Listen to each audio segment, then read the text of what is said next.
आप सभी को जय माता दी, जय भोलेनाथ। मैं आपकी अपनी गुरु माँ अंजलि देवा। आज मैं आप सभी के लिए बहुत सुंदर जानकारी लेकर आई हूँ।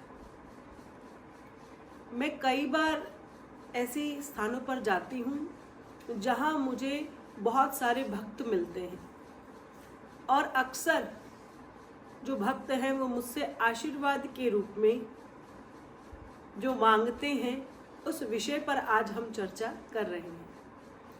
मैं कई बार इधर उधर जब पहुंचती हूँ, भक्त मुझे मिलते हैं तो वो मुझे कहते हैं कि माता जी, आप हमें ऐसा आशीर्वाद दीजिए जिससे हम भक्ति में लीन हो सके, जिससे हम भी भगवत मार्ग को प्राप्त कर सके, या ये कहें कि हम भी भगवान के रूबरू होने लग जाएं। तो मैं आप सबको इस विषय में बहुत सुंदर जानकारी देना वाली हूँ और आप सब इस वीडियो को बड़े ही आराम और बड़े ही मन भाव के साथ सुनें। देखिए, संतों के आशीर्वाद में सब कुछ छिपा हुआ होता है, लेकिन संत की जो वाणी है वो असली आशीर्वाद होता है। जो भी भक्तजन अपने जीवन में भगवान के दर्शन, भगवत मार्ग या फिर कहे आध्यात्मिक जीवन से अगर जुड़ना चाहते हैं तो उन्हें केवल संतों का आशीर्वाद नहीं, संतों की वाणी रूप आशीर्वाद को सुनकर और उसे अपने जीवन में धारण करने के बाद ही ये विचार किया जा सकता है कि क्या भगवान के दर्शन, भगवत मार्ग और आध्यात्मिक जीवन आपको प्राप्त होगा या नहीं होगा। आशा करती हूँ ये विषय प्रत्येक व्यक्ति के लिए होना चाहिए, प्रत्येक हिंदू सनातनी के लिए आज इस विषय की जानकारी को जानना बहुत ज़्यादा ज़रूरी है। हमारे जीवन में भक्ति का जन्म नहीं होता, इसके पीछे पहला कारण आता है कि जब भी हमारा जन्म होता है तो हम बहुत सारे प्रारब्ध को लेकर इस धरती पर आ जाते हैं और प्रारब्ध का नाश करने के लिए ही हमें भगवत मार्ग पर चलना चाहिए, जिससे कि प्रारब्ध खत्म हो और हम अपने जीवन के मूल को समझ सकें। लेकिन हम अपने प्रारब्धों को छोड़कर अपने जीवन में एक ऐसी उधेड़-बुन में, एक ऐसी मांग में, यानी कि अपनी इच्छाओं की पूर्ति में हम सब लगे रहते हैं, जिससे हमारा जो जीवन है वो और पाप से भर जाता है। जो भी हमारे जीवन में दुख का आना या फिर किसी प्रकार का उतार चढ़ाव आना, ये कहीं ना कहीं हमारे जीवन का प्रारब्ध है, बीता हुआ पिछले जन्मों के पाप कर्म और पुण्य कर्म हमने किए हैं। पाप कर्म हमारी प्रारब्ध है और पुण्य कर्म से हमें जीवन प्राप्त होता है। इसीलिए प्रारब्ध हमें जो है जन्म के साथ ही प्राप्त हो जाते हैं। आप भगवत मार्ग को चाहते हैं, आप भगवान के भक्त बनना चाहते हैं, तो सबसे पहला आपके जीवन में एक ऐसा पड़ाव, एक ऐसी शर्त हमारे जीवन में होनी चाहिए जिसको मैं कहूंगी कि संत, गुरु या फिर जो आपके लिए पूजनीय है, उन्हें प्रसन्न करना। जब आप अपने गुरु या फिर केवल संत समाज को ही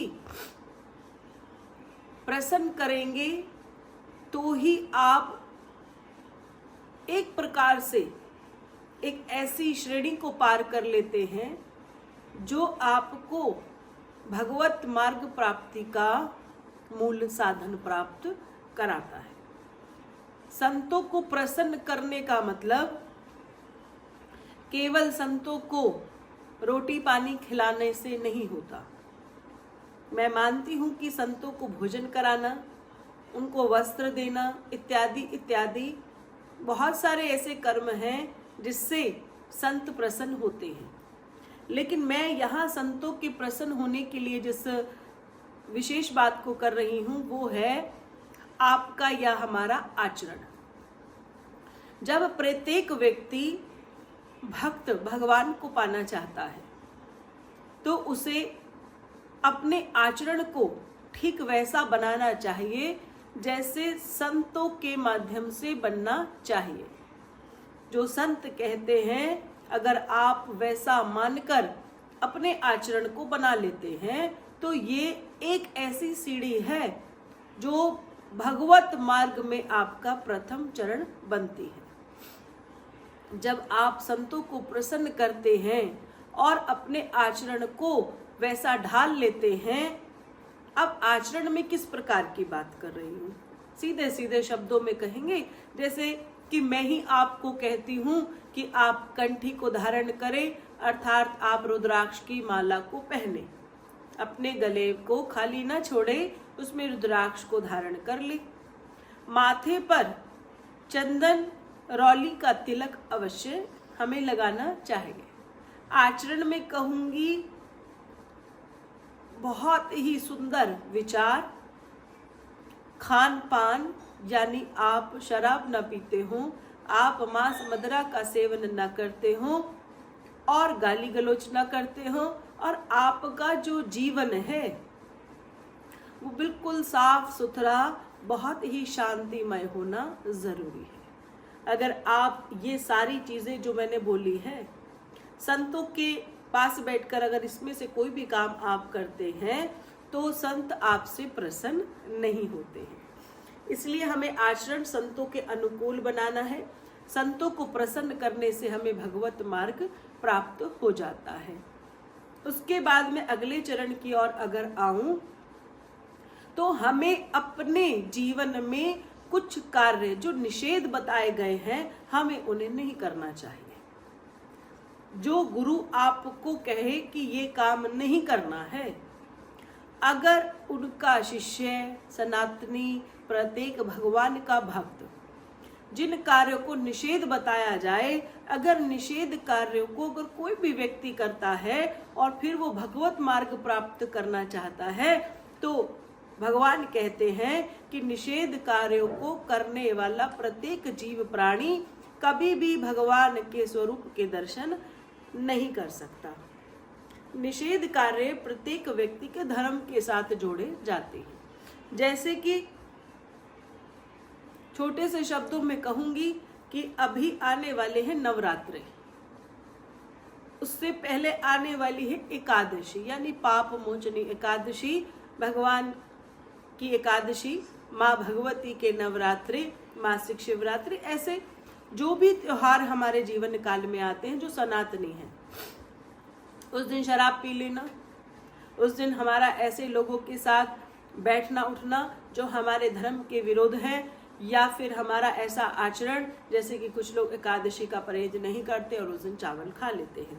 इस प्रकार की जो भी हमारे धर्म में बातें बताई गई हैं कि हमें आज के दिन ऐसा नहीं करना चाहिए, अगर व्यक्ति वो सभी कार्य करता है तो भगवान हमसे प्रसन्न नहीं होते हैं। इसलिए हमारे जीवन में जो भी कार्य निषेध बताए गए हैं हमें उन कार्यों को बिल्कुल भी नहीं करना चाहिए। तो ये सभी कार्य भक्ति मार्ग में एक बहुत बड़ी रुकावट का काम करते हैं।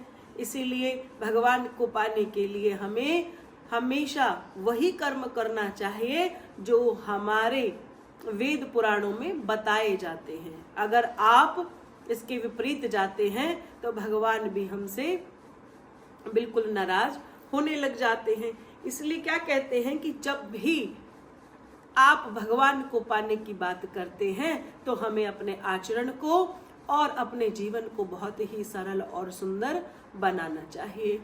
उसके बाद जब ये दो हम चरण को पार कर लेते हैं, उसके बाद हमारे जीवन काल में तीसरी बात आती है समर्पण भाव। जब तक आप भगवान के निमित्त अपने आप को, इसको मैं समर्पण भी कहूंगी, इसे मैं शरणागत भी कहूंगी, क्योंकि बहुत सारे लोग अलग अलग भगवानों के साथ जुड़े हुए हैं, लेकिन कई बार चर्चा में होता है कि हम सभी को मानते हैं। मानना सभी को बहुत अच्छी बात है, लेकिन किसी एक भगवान के स्वरूप के आधार पर अपने हृदय में जगाने वाली एक अलग ज्योत जो है आपको भगवान के दर्शन और भगवत मार्ग को प्राप्त करा देती है।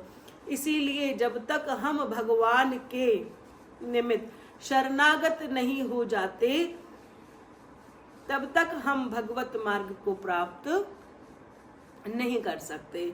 यानी कि मुख्य रूप से हम अपने इष्ट परमात्मा को क्या समझते हैं? क्या हमें लगता है कि हमारा कौन इष्ट है, तो हम इष्ट भगवान के आधार पर ही अपने मुख्य रूप से पूजा आराधना करते हैं। जैसे कि मैं रुद्राक्ष को धारण करने की बात कर रही हूं, तो रुद्राक्ष भगवान शिव और माता जगदम्बा, माता अम्बे का एक ऐसा रूप है जिनकी मंत्रों की अगर आप आराधना करना चाहते हैं तो वो रुद्राक्ष से होती है। रुद्राक्ष धारण करने से माता जगदम्बा और प्रभु भोलेनाथ हमसे प्रसन्न होने लग जाते हैं। हमारे जीवन काल में ऐसा कोई भी कार्य जो भगवान नहीं चाहते हम करें, और वो कार्य जब हम करते हैं तो इससे जो है भगवान हमसे पूरी तरीके से नाराज हो जाते हैं। अब बात सर ये है कि अगर हम अपने आप को भगवान को समर्पण कर देते हैं तो प्रत्येक जीवन की जो भी खुशी है, जो भी भगवान हमने हमारे भीतर देखना चाहते हैं, वह हमें आसानी से देखने को उनको मिल जाता है। यानी सुंदरता, अच्छा विचार, शुद्ध आचरण, जीवन का सरल और सुगम होना, और सबसे अच्छी बात है व्रत, पूजा, आराधना, नियमित रूप से भगवान की सेवा करने को ही हम भगवान का शरणागति कह रहे हैं। भगवान की शरणागति होने के लिए हमें मुख्य मूल रूप से गुरु को धारण करना चाहिए। क्योंकि गुरु को धारण क्यों करना है? यहाँ पर गुरु को धारण करने का अर्थ आया है शरणागति हो जाना। देखिए, व्यक्ति इतनी आसानी से इन सब चीजों को नहीं कर पाता। उसे बहुत सारी चीजें समाज में दिखाई देती हैं, उसको मित्र दिखाई देते हैं, रिश्तेदार दिखाई देते हैं, उसको सुख दिखाई देता है, उसको खान पान, अच्छा जीवन, यहाँ तक कि शादी विवाह समारोह दिखाई देते हैं। ऐसे में भगवान का शरणागति होना बहुत मुश्किल बात है। लेकिन जो भक्त बन जाते हैं, जो प्रेमी हो जाते हैं भगवान के, उनको गुरु रूप में भगवान जो है गुरु को प्राप्त कराते हैं। अब जब गुरु हो जाते हैं तब वो हमारे शरणागति कहलाते हैं। यानी अगर आप संत को, गुरु को और भगवान को प्रसन्न करना चाहते हैं तो हमें जो है किसी एक भगवान के प्रति शरणागत होना चाहिए। अब जैसे कि आप तिलक लगाते हैं तो भगवान के निमित्त लगा रहे हैं, तो यानी भगवान की शरणागति है। आपकी गले में माला है तो आप शरणागति हैं। आपके हाथ में रुद्राक्ष के जपने की माला है तो भी आप शरणागति हैं। आप भगवान की शिवरात्रि, भगवान के नवरात्रे, भगवान के व्रत को समझते हैं तो भी आप भगवान के शरणागत हैं। संसार को छोड़कर जब आप भगवान में लीन हो जाते हैं तो उसको ही भगवान का शरणागति हम कहते हैं। यानी जब तक आप भगवान के नहीं हो जाते तब तक भगवान भी आपके नहीं हो जाते। देखिए, जब हमारे भीतर ये भावना आने लग जाए कि हम जो है बिल्कुल निपेक्ष हो गए हैं। निपेक्ष का अर्थ हो गया कि जब संसार के सारे पक्षों को छोड़कर हम निपेक्ष होकर भगवान के शरणागति आ गए हैं, फिर वहां काहे का मंत्र और काहे की पूजा। केवल भगवान कि आप मेरे हैं और हे नाथ, हे प्रभु, हे दीन दयाल, मैं भक्त आपका हूँ। अब ये बात हम किसको कहेंगे? ये बात तो हम उसको ही कह सकते हैं जिसकी छवि हमारे हृदय में समाहित हो गई है। और अब हम भगवान के आगे जब भी खड़े हों तो क्या कहे भगवान को कि हे नाथ, हे प्रभु, मैं आपकी शरणागत हूँ, और हे प्रभु आप मेरे नाथ हैं, मेरे इष्ट हैं, मेरे आराध्य हैं। ये माँ जगदम्बा हो, प्रभु भोलेनाथ हो, जो भी हम रूप आधार भगवान को स्वीकार कर रहे हैं, जिसके निमित्त हम समर्पित भाव रख रहे हैं, इसी से हमारे हृदय में किसका जन्म होता है? भक्ति का जन्म होने लग जाता है। और जो व्यक्ति भक्त बनना चाहता है उसको अपनी जो जीवन शैली है इस प्रकार से स्वीकार करनी होगी, क्योंकि गुरु बना लेने से कुछ भी नहीं होगा और किसी संत का जबरदस्ती हाथ अपने सिर पे रखवाने से भी कुछ नहीं होगा। केवल वाणी के रूप से ही प्राप्त आशीर्वाद आपके जीवन में वरदान साबित हो जाती है।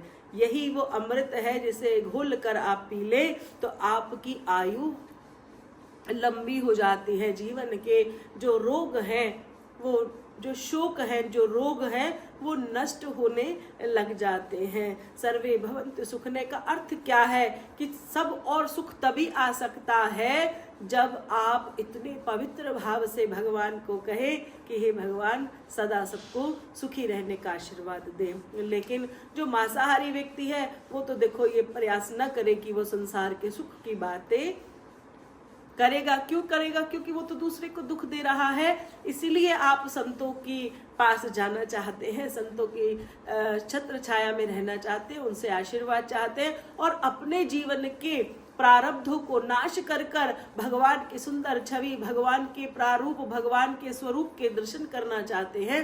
तो अपने आचरण को पवित्र शुद्ध बनाए, अपनी जीभा पर नियंत्रण करें, किसी का अपमान न करें, बहुत हद तक ये प्रयास करें कि केवल और केवल आप भगवान की सेवा में लगे हुए हैं। इसी प्रकार से अगर आप मेरी इन बातों को समझते हैं तो ही आप अपने जीवन में भगवत मार्ग की ओर जाएंगे। और याद रखना, जो भगवान का शरणागति हो जाता है, भगवान उसका प्रत्येक दुख अपने हाथ में लेके रखता है। कहने का भाव यह है कि जीवन में कितने से बड़ा दुख अगर आने लग जाएगा तो याद रखना उसकी दवाई भगवान के ही हाथ में है।